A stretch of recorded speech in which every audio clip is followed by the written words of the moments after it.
Y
Hi, everyone. Good morning. Welcome. Just would like to welcome everyone. We're going to give a few minutes for attendees to just file in. So go ahead and take a seat and get comfortable. We'll be starting very shortly. Hi, everyone. So once again, thank you all for joining. We're going to give it just a few minutes. We have people joining from all over the world, from China, from the United States, Argentina, Japan, Africa, Europe. Really a fantastic global webinar with clinicians, people from the industry, a really great group, and we're very grateful for Dr. Peng to join us. We had a few technical difficulties this morning, so unfortunately the connection wasn't working. So currently we're going to have Dr. Peng on one phone and me on another, so we'll be speaking between two devices, but no worries, that's not going to change the presentation. He's prepared a fantastic presentation for us, so we'll be getting into it in a moment. A couple of quick housekeeping items. I'm going to just go through your console real quick just to show you guys how to use it. And then I'm going to introduce our speaker, and we'll jump right into it. My name is Omar M. Khatib. I'm the Director of Growth at Potrero Medical. And I'm also joined by my fantastic and wonderful colleague, Rebecca Lynch. She's our Senior Vice President of Strategy and Global Business Development. Without Rebecca, this webinar would not be possible, so we really have to thank her quite a lot for getting Dr. Peng to spend time with us today.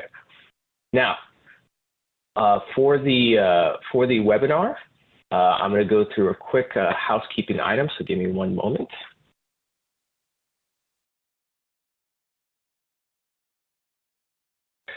And again, thank you all for joining. So before we begin, I'm going to cover a couple housekeeping items. At the bottom of your screen are multiple application engagement tools you can use. All the engagement tools are resizable and movable, so feel free to move them around. You can expand your slide area or maximize it to the full screen by clicking the arrows on the top right corner. Now, if you have any questions during the webcast, you can submit them. If you look to your left, there's a Q&A box. Go ahead and submit your questions there. Now, we are going to do a live Q&A session, questions and answers with Dr. Peng at the end of this presentation. So during his presentation, if you have a question, submit the question in the box there. I'll be able to see it, and then I'll tell Dr. Peng at the end of the presentation. For the best viewing experience, we do recommend using a wired internet connection, and of course, close the programs and browser sessions. I know for many of you who are doing work from home, you have many tabs open. Go ahead and close those out so you have a nice streaming experience. And of course, this webcast is being streamed through your computer. There's no dial-in number, and so for the best audio quality, turn your audio up. Now, if you're having any issues, and let's say it's presentation might not be coming through, just refresh your screen and everything will be fine. And finally, any additional answers you can find in the bottom of your screen, there's different icons there. And lastly, we've left a nice resource list for you. One of the papers that Dr. Peng published on the COVID-19 virus. And also for us, we represent Potrero Medical, and our role in this is that we want to provide a platform to bring everyone the best information possible on this pandemic. We're also doing a support program for hospitals here in the U.S. So if you're interested to learn more, you can check that Accurate COVID-19 help link in the resource list. So without further ado, let me introduce our presenter. Our presenter is Dr. Xiong Peng. He was a clinical fellow in training in the USA with USMLE credentialing in ECFMG. He was also a research fellow trained with CRISMA, that's Clinical Research Investigation and Modeling of Acute Illness Certificate. Former faculty member of critical care medicine at the University of Pittsburgh Medical Center, an adjunct faculty member at the Center of Critical Care Nephrology as well. He also serves as the member of an editorial board for the Journal of Critical Care and Blood Purification Medicine. Now, currently, he serves as the chair and professor of critical care medicine at Zhonghan Hospital and the vice director of Center of Clinical Trials at Wuhan University.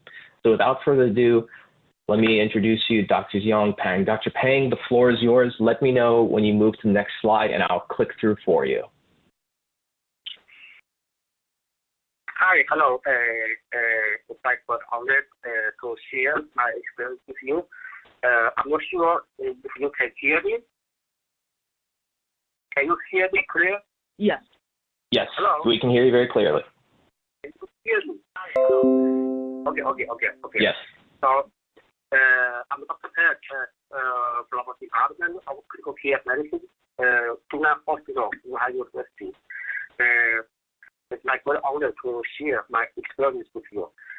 Today, my topic is what we learned from COVID-19 outbreak in the Wuhan. I'm an intensivist as well as a medical researcher. I have no any conflict of interest to declare. So today I will briefly talk about the following content. And first of all, I will talk about how to prepare the outbreak of the COVID-19.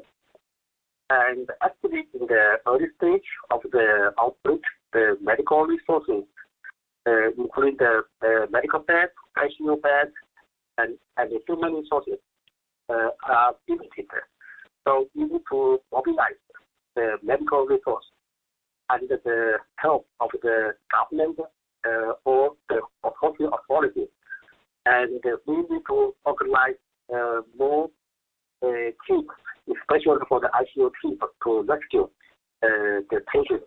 The more ICU beds, the more patients will be survived. And our approach is first to shut down all the routine medical care in the hospital and just to keep the emergency care. Focus all the patients for the or focus all the emergency patients in one building, and take all the other patients with the COVID-19 in other buildings, and then we can use all the try to use all the medical resources for the COVID-19 patients, and also we recruit the physicians from the anesthesiologists, also from the cardiac surgeon to join us and to set up the new team for the patients. And also, the personal protection is our top priority, and we need to prepare the personal protection equipment, including the gloves, gowns, protective shoes, and the mask, goggles, face shield, and hood. And also, we set up the protocols for the precautions for droplet, close contact, and airborne. Also, we set up the protocols in our ICU, how to wear the PPE and how to take off the PPE. And we put the camera in the room to monitor everybody, to make sure everybody can follow the guidelines to how to take off the PPE. It's quite important. And also we monitor the ICU environment regularly for the potential virus infection, for the potential virus pollution. And also the general speed of the transmission is the human to human transmission is quite often, especially in the hospital. And almost 40% of our hospitals in the first month were the medical workers as well as the hospitalized patients. So the transmission is quite often in the hospital. And also most of the infected healthcare workers, not from the ICU, not from the YA, but also from the other departments, because the atypical patient came to our hospital and they infected our medical professionals because we didn't know these patients have COVID-19, especially the patients with abdominal symptoms, diarrhea, and they came to the surgical department, they came to the internal medicine, and we tested our physicians there. And also, we need to set up the policy for child age, including the fever clinic, ER, and general ward, as well as the ICU. And also, we have the criteria for the hospital admission.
I think dry cough, myalgia, and dyspnea. And also, about 10% of the patients present the initial with the abdominal symptoms, including diarrhea and other abdominal symptoms. And this kind of the patients usually affect our medical professionals in the general ward.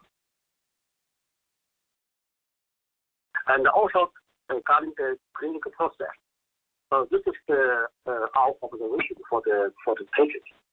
The time from the first symptoms to dyspnea was 5 days, and 7 days to hospital admission, 8 days to ARDS environment.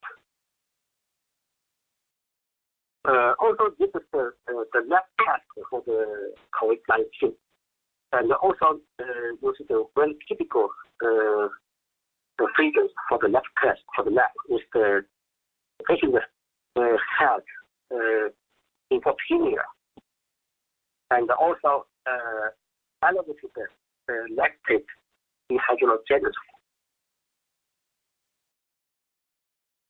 So this is for the test CT. This is the typical test CT demonstrated the ground glass opacity in the CT.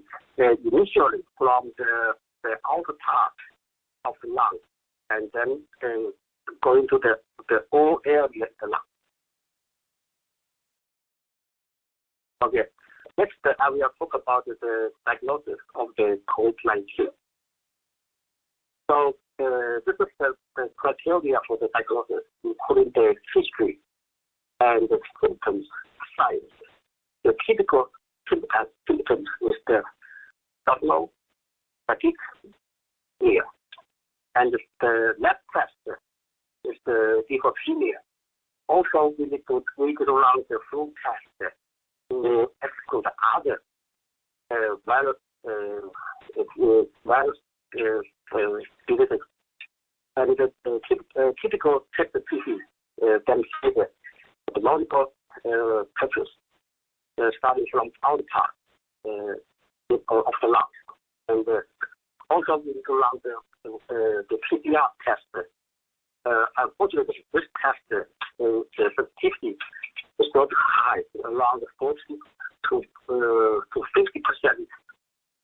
Also, we need to run the antibody test. If we still suspect the virus, but if the virus test is negative, we will run the antibody test.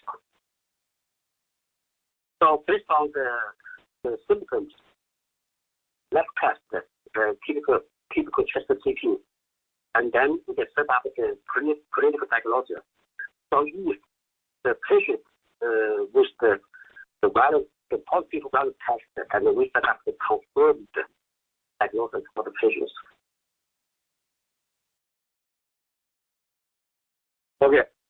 Next, I will talk about how to manage the critical patients with the COVID-19. So this is the figures of the ICU patients in our database, and you can see the average score, SOA score, actually not high compared to other critical illness patients. The people ratio is very, very low. It means that all the patients complicated with the severe ARDS.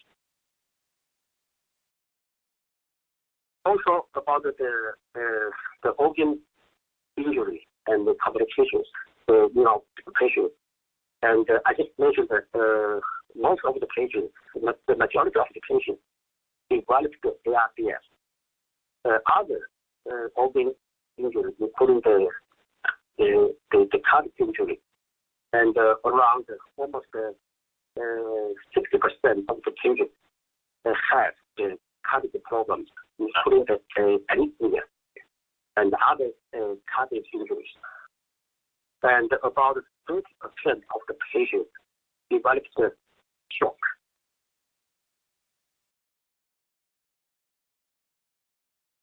Also, about the ventilation strategy in our patients, and almost half of the patients requiring invasive mechanical ventilation.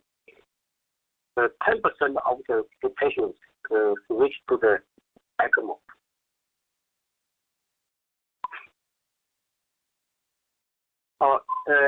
This is the data from our current patients in the last month.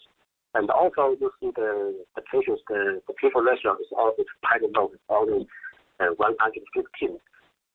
And also we measure the IL-6 level. IL-6 level is the high. And we also measure the lung compliance when the patient was intubated in the first day. It's also quite low, around 20. And also 70% of these patients received intubation. Only 28% of the patients survived only from the non-invasive mechanical ventilation. So also around 80% of these patients need prolonged ventilation as well as the ECMO treatment. And also about the complications, also quite severe compared to the first to the patients in the first month. I mean, for the ARDS, almost 90% of the patients developed the ARDS, and almost 70% of the patients have the cardiac problems. 22% of patients have the kidney injuries. 40% of the patients complicated with shock.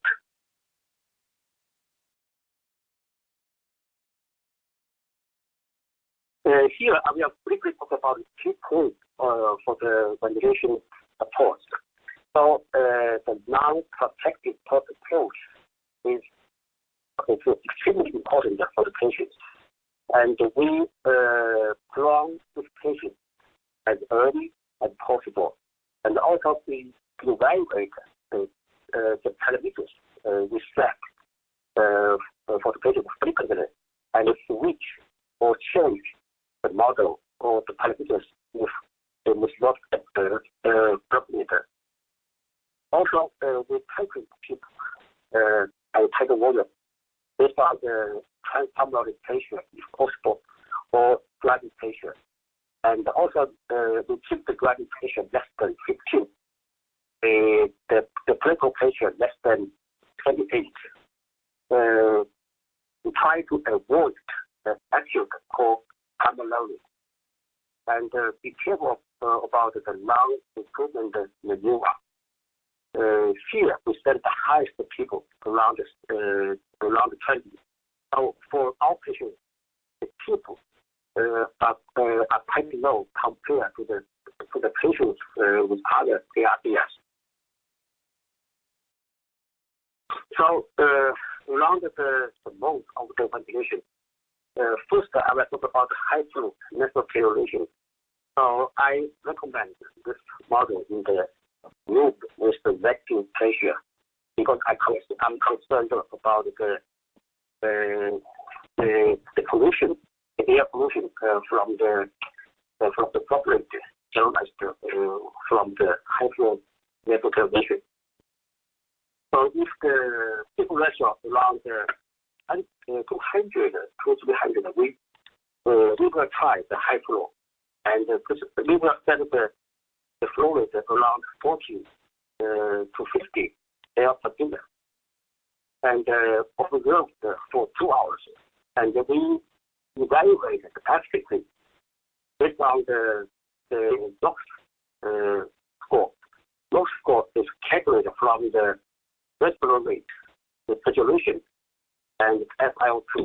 So if the NOx score more than 3.8, continue high flow. If less than 2.8, stop high flow and go to the non-invasive ventilation. Well, about the non-invasive ventilation, if the people measure around 150 to 200, we will try the non-invasive. And here I also mentioned that the Tapp versus the non-invasive because the patient have the high respiratory rate and the high volume, we have increased the transpulmonary pressure and worse the non-invasive. And eventually reduce the pulmonary fibrosis. So initially we said IPAP around 12, EPAP around 5 to 8, and also observe for 2 hours.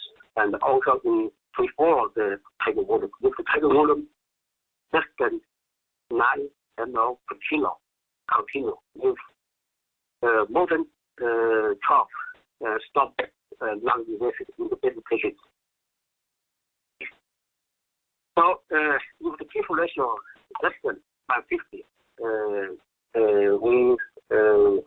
we are independent patients selected. So first we will test the lung equipment maneuver, and I just mentioned that the highest people around 20. So we will see the patient is responsible to the improvement maneuver. So if not, and with the blood pressure more than 16, and then will be a paralyzed patient and with the prolonged position. Also, we will monitor the lung compliance. So if the people ratio still less than 150, and the total ratio more than the total pressure more than 35, and the patient also had the hypocapnia with the asbestos, and we will go to the ECMO for the patient. So here I will briefly share the patient case report with you. This is the 64 female patient transferred to our ICU from outside the hospital due to the severe dyspnea and tachycardia. And she was diagnosed with COVID-19 in outside hospital.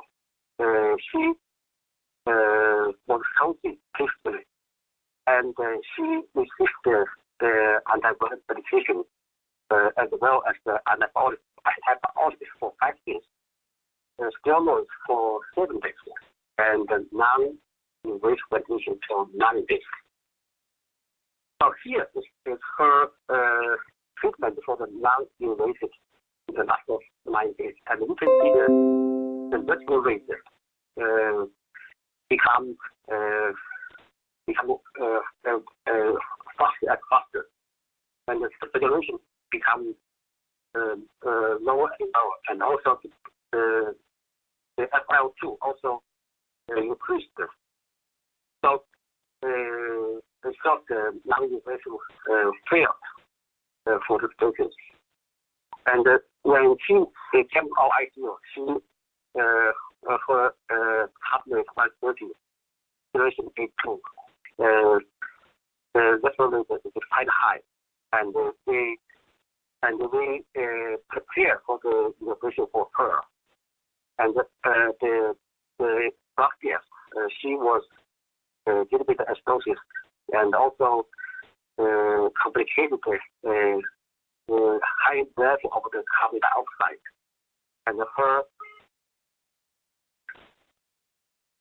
and her fecal ratio is quite low. It's less than 50. So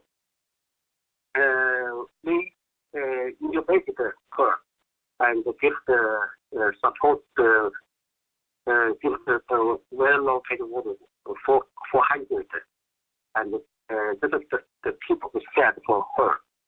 And actually, the compliance is around 20. The mental pressure is 26 for her. So we give the muscularly relaxing for her, and also prolong her for the 12 hours. Unfortunately, her condition become deteriorated, and the fecal ratio less than 60 for 4 hours. And also, she developed the hypotension, requiring the wet places, and we switched to ECMO for her. So also we did the bedside echocardiogram for her. So you can see she developed the active core abnormality, and also the right ventricle become large, and also compromise the left ventricle. So induce the lower cardiac output for her. So she requiring the high dose of the norepinephrine, around 1 cycle per kilo before ECMO. So after 10 hours of the ECMO, so you will see the echo. So condition significantly improved. And also the level estimate is going down to 0.3 cycle per kilo per minute. So this is if we improve the hypoxemia, and the condition will be improved. So this is her treatment for the ECMO for 9 days, and also this is the slowly improved for her. And we bring up the ECMO for her in the day 10, and with the mechanical ventilation. Also, after around 5 days of the mechanical ventilation, her condition slightly improved. So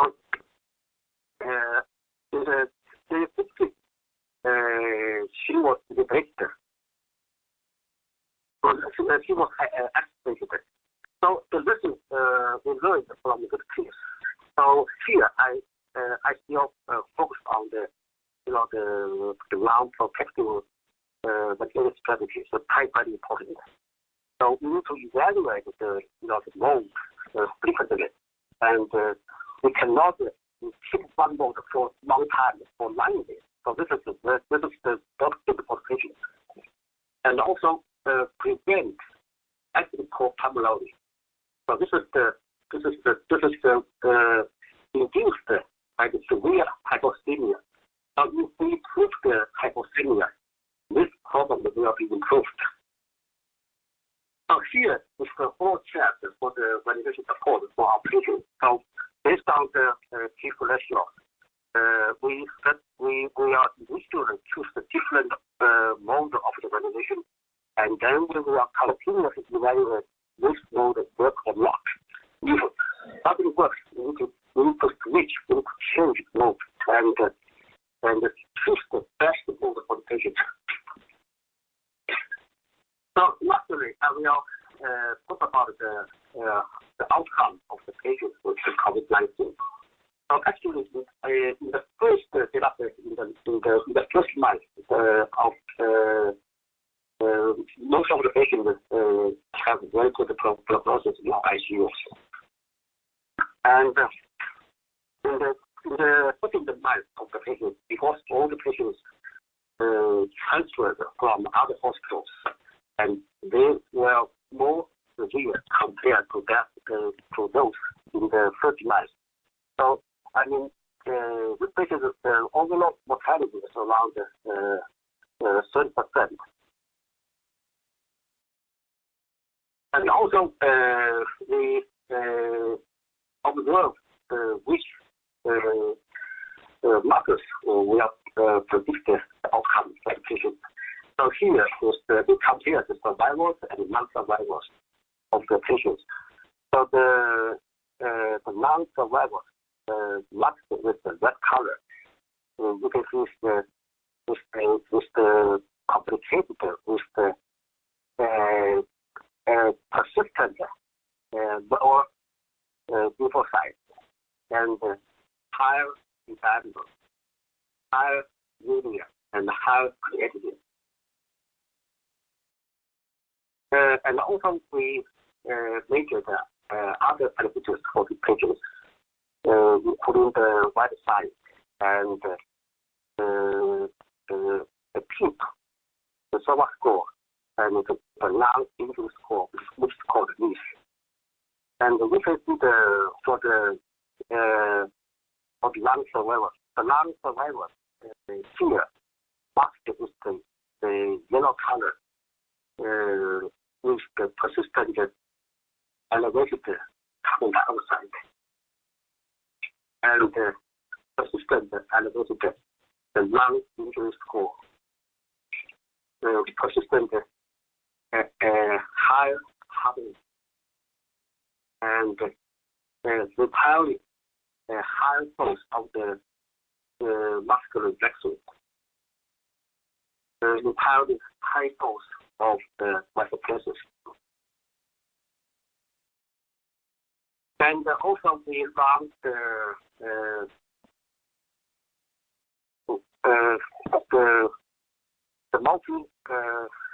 multi-variable analysis for the patient, and we see we see the patient here, and if we see the non-compliant, the survivors usually with the relatively higher non-compliant in the first day of the innovation compared to the non-survivors. So here, I would summarize the content I talked. So the preparation for the outbreak is important, as the medical resource always limited. The transmission was frequently and characterized with the hospital-related infection. The atypical patients were probably the main source of the transmission. Clinical illness patients tend to be older with more comorbidities and less abnormalities. But titrate the models of the ventilation support with non-protective approach is very important. The most common complications are ARDS, dyspnea and septic shock. Nearly half of the patients reported invasive ventilation. The non-compliant with the ICU is the first of the intubation, and the persistently elevated carbon dioxide predicted poor outcome. Thank you for your attention. Thank you for your invitation. I'm happy to take any questions.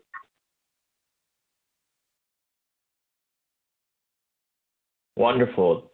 Wonderful. Dr. Peng, thank you very much, and thank you for being flexible with us due to the technical difficulties, but we made it work, and everyone is really sending a lot of fantastic. Thank you all for all the very sweet and kind messages. But Dr. Peng, we definitely have a lot of questions, so let me start with some top ones. So we have a fantastic question from Steve, and the question is, how early do you decide to do a tracheostomy after VV ECMO? Is there a concern for airway surgery, and should you wait until the PCR is negative?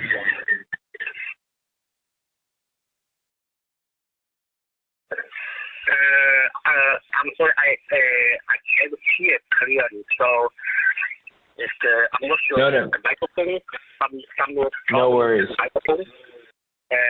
Rebecca. Okay. Rebecca, I'm going to send you the question right now through the team chat, and you can maybe ask it. Yes. Yeah, sure. So, Dr. Peng, the question is, how early to tracheostomy after VV ECMO, concern for airway surgery, wait until PCR negative, or when you will do that? How early initiate the ECMO? Yes. How early? So is the. So also we have data to summarize the ECMO. I mean for the date to initiate the ECMO is the date is from the first symptoms to the initiation of the ECMO for us is around almost the 30 days already. So it's a little bit later for the patient. 对，彭医生他问就是气管切开术，您是多早开始做？是在 VV ECMO 之后吗？还是说有没有担心这个 airway 的 surgery 的问题，或者是您会等到 PCR 阴性才会做这个气管切开术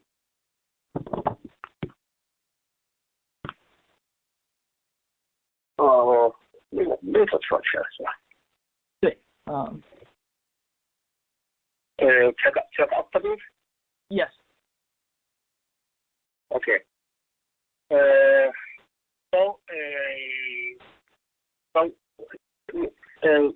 About the treating the patient and also the tracheostomy, and we have the very good PPE. We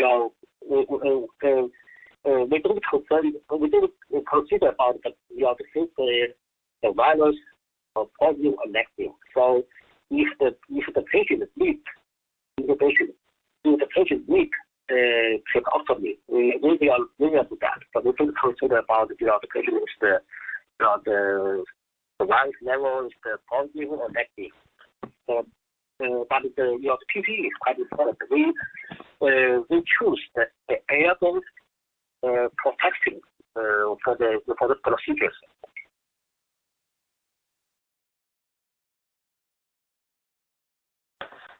Fantastic. The next question, Hello? Rebecca, I'm going to send it to you. Yes, we can hear you. We can hear you very well. Next question is, how long, if you know, how long does the virus survive outside biological fluid? Okay, so this is the very big question. Actually, I don't know yet. Because I think someone has done the study already and published the papers in the journal. They observe the virus survival in the different environment, in the table or in the machine or in the servers or even in the telephone. So, but they have different types of the data, but I don't know the details. Got it. Okay. Next question, Dr. Peng. As you know, all over the world, there's a variety of clinical trials and applications going with different medications. The question is, have there been any clinical treatments, including hydroxychloroquine and azithromycin, being used? If so, what are the outcomes? So you mentioned how how this type of the medication used in the clinical trials, including the antiviral medication, including the chloroquine and other medications, right? So actually, I don't know yet, but I mean based on the conversation with our colleagues in other hospitals, so we run the clinical trial for the remdesivir, and based on they have two groups. The one group is for the mild case. The other group is for the critical cases. But based on the conversation from the state, probably the remdesivir probably works for the COVID-19 for the virus. Also, regarding the chloroquine, also they run the clinical trial, but actually I don't know the results yet. But also they have publications, but also only with the small sample size, but it shows some signals, but I don't know the details. Also, for the medication which called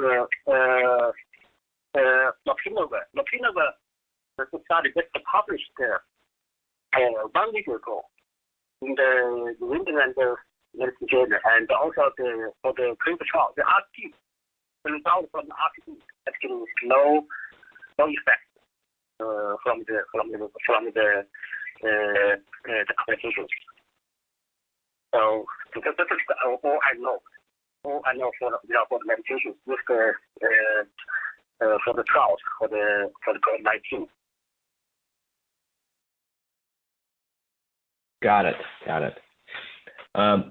Next question. Yes, I'm here. I'm still here, Dr. Peng.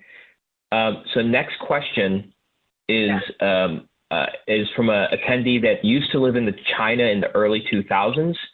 And their question is that they recall or remember that in China, smoking was more common among men than women. Is there any relationship between this, and is there a higher mortality among men due to smoking?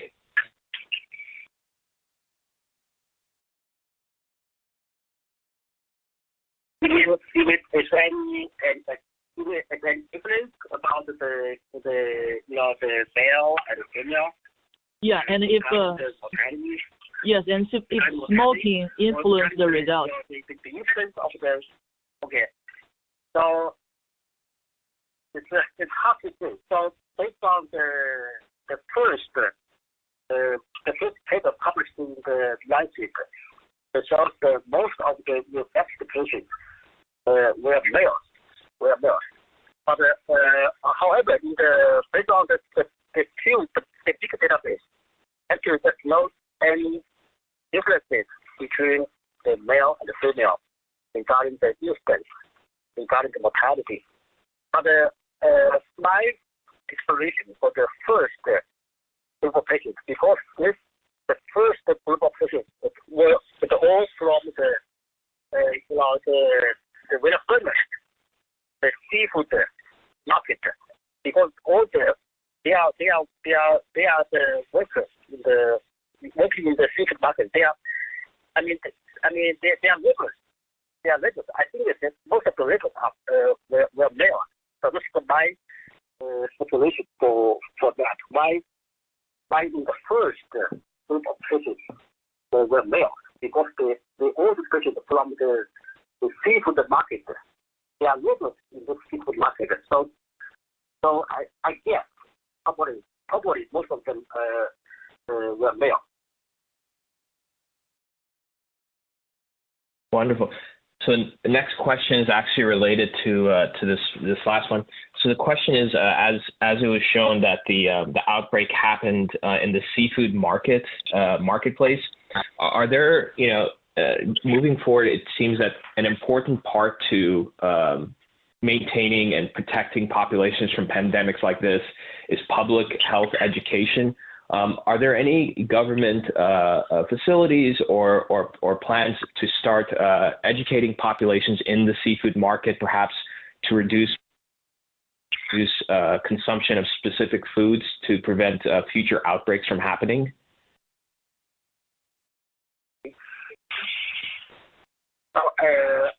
I cannot see it clearly. Would you mind repeating? 就是彭主任，他问的是在中国的话，因为是在海鲜市场先发的嘛，那么现在有没有国家的政策是说限制食用一些食物，或者就是有没有相关的政策，比方说教育民众或者科普？对。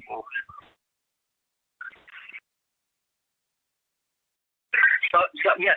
But actually, in the federal, in the last month, federal, and the government issued a law to prohibit eating the wild animal. So this is the new law issued last month. So I think this probably will prevent such incidents in the near future.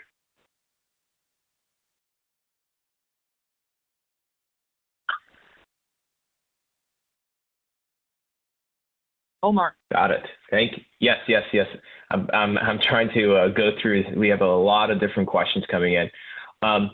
So another question is the effect of fluid balance as it occurs on the lung. How important is fluid management for COVID-19 patients?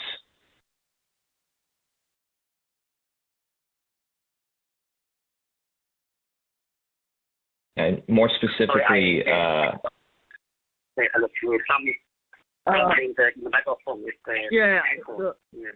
个彭主任是这样，他们在问，就是说，因为是那个肺部的情况嘛，有肺炎或者主要的症状是这个肺部相关的，那么这个液体平衡 fluid management 在管理这个患者的过程当中是怎样的一个角色，有多重要？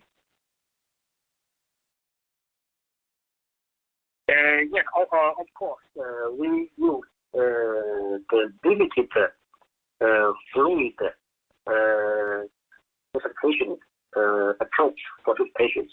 So we try to limit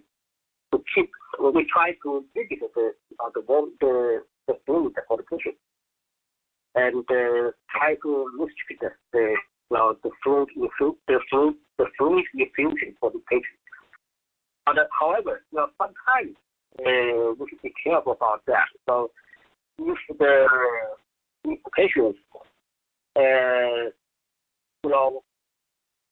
have the non-invasive for a while, we should consider some fluid will loosen from the non-invasive population, and we switch to the intubation. And we are easy to induce the circulatory collapse due to the lack of the fluid in the body. So we should consider about that. But generally speaking, we try to limit the fluid infusion for this type of patients. Got it. Another question. This is a very interesting one. For the patients that were in critical care and were taken care of and they were able to leave, can patients who were infected that got healthy get reinfected? And if so, what was their condition like?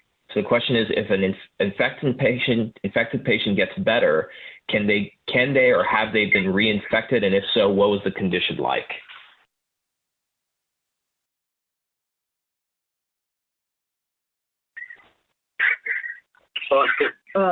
冯医生是这样，他在问就是如果已经治愈的或者好转的患者，如果出院了的话，还有没有可能再会被感染？就是治愈复阳的问题。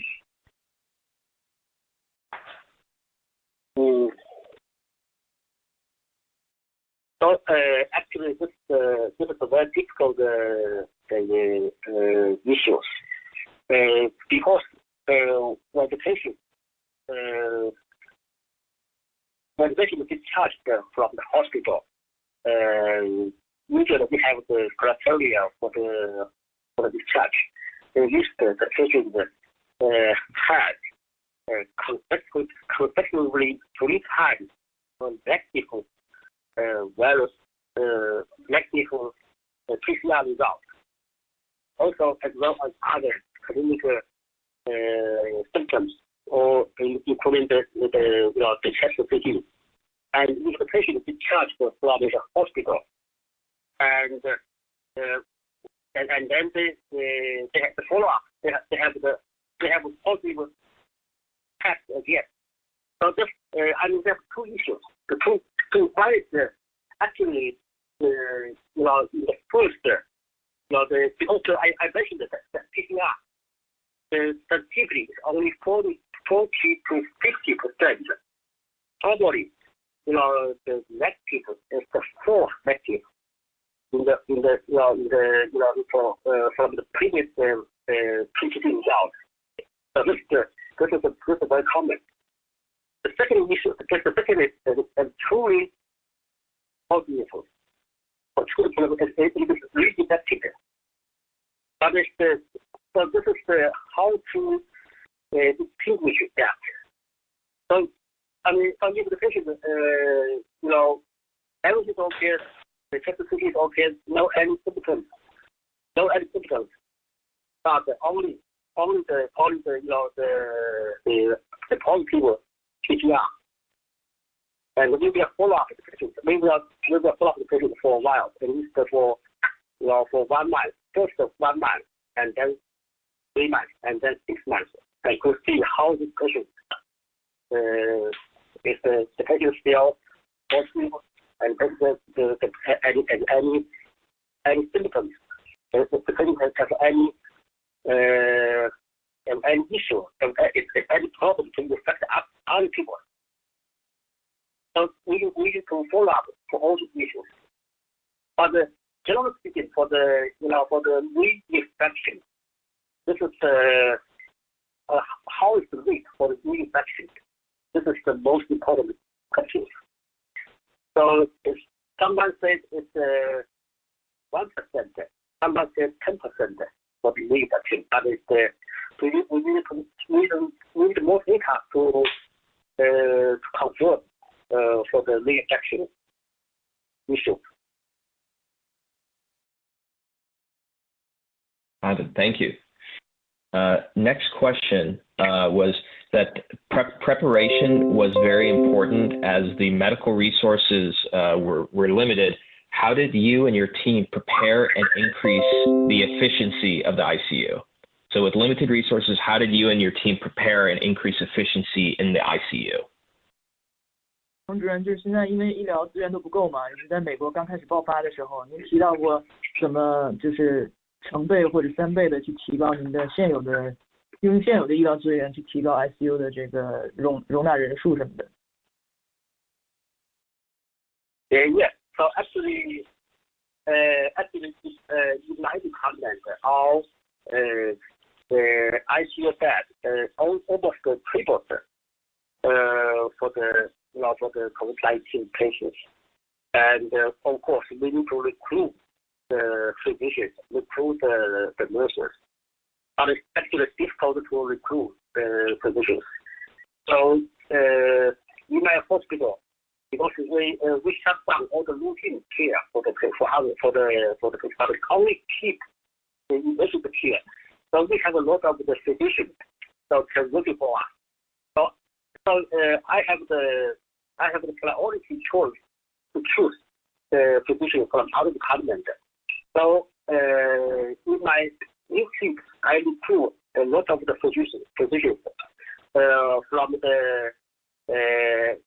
from the department of the cardiothoracic surgery, from the department of the anesthesiology, because all these surgeons, we have the similar training background in the ICU, so they can help us a lot. So actually, I recruit huge numbers of the anesthesiologists, cardiac surgeons waiting for me, and also they work in our ICU only as a clinical fellow, and we have the ICU physician to monitor them. You know, whether or not they are attending, whether or not they are attending, they are cardiac surgical attending, but in our ICU, we consider them as a clinical fellow. So it means this approach works for ICU in the early stage of the outbreak, and also the medical quality, the care quality is good for the patient. Got it. Wonderful. Well, Dr. Peng, we are at the top of the hour. We do have a lot of questions, but we want to be mindful of your time. So I want to thank you on behalf of Petro. Thank you very, very much for spending time and sharing your knowledge and all the insights from your time in the hospital. And we also would like to thank you and, of course, all the medical professionals in China and, of course, the Chinese people. We know that you're going through very tough times, and we're rooting for you, and we really appreciate everything that you and everyone there are doing to make sure to control the virus and lower the spread of it, and of course share the information with the rest of the world. So we really thank you quite a lot for that. Oh, thank you for inviting me. So it's my great honor to share my experience with you. And if you have any other questions, please don't hesitate to contact me. Okay, I'm happy to answer any questions. Okay, thank you. Take care. Absolutely. Thank you, sir. And if you spread the word that if you have more questions, feel free to send to our message email address. We'll send out a contact address that if you have more questions, we're happy to forward that directly to Dr. Peng and get answers from him. Yes, thank you, Rebecca, for mentioning that. For everyone, just you can look at the speaker bio, and under there you'll see an email, which is an email directly to us. You can submit any extra questions there, and we'll forward it on to Dr. Peng to answer later on. So once again, thank you all over the world for joining us today. If you wanted to re-listen to this webcast, the webcast is recorded. You will all receive it afterwards, and if you'd like to invite other colleagues of yours to watch, just forward the webcast link and they'll be able to register and watch it. Thank you all again. Have a wonderful day. Take time and be safe at home, and we'll see you all next time. Bye for now.